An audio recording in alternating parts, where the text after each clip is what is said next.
Walaupun Pulau Pinang dirampas tanpa memenuhi syarat asal, Kerajaan Negeri Pulau Pinang masih membayar sejumlah $10,000 Sepanyol setahun kepada Sultan Kedah, sebuah peringatan kekal akan perjanjian yang penuh kontroversi ini. Sebagai pelabuhan bebas cukai yang strategik, Pulau Pinang meledak menjadi pusat perdagangan kosmopolitan.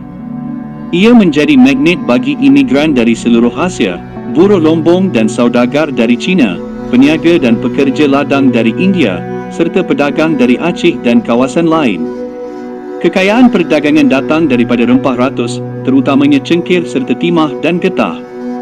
Pada tahun 1826, Pulau Pinang bersama-sama Melaka dan Singapura membentuk negeri-negeri Selat, mengukuhkan lagi kedudukannya sebagai hub British di Asia Tenggara. Setelah tanah Melayu merdeka pada 1957, Pulau Pinang telah diisytiharkan sebagai sebuah negeri yang berdaulat. Namun begitu, isu bayaran royalti pajakan Pulau Pinang ke Kerajaan Kedah sedang hangat diperkatakan. Pajakan Pulau Pinang bermula pada tahun 1786 apabila Francis Lloyd, mewakili syarikat Hindia Timur British, menandatangani perjanjian dengan Sultan Kedah untuk menduduki Pulau Pinang sebagai pangkalan perdagangan.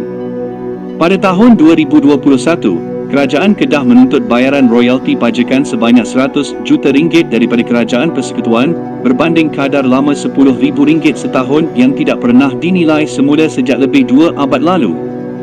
Hari ini, Pulau Pinang dikenang dalam sejarah yang dipenuhi dengan kisah tentang pengkhianatan, perdagangan, dan percampuran budaya. Ia adalah kisah tentang bagaimana sebuah pulau kecil milik Kesultanan Melayu telah dieksploitasi oleh kuasa barat.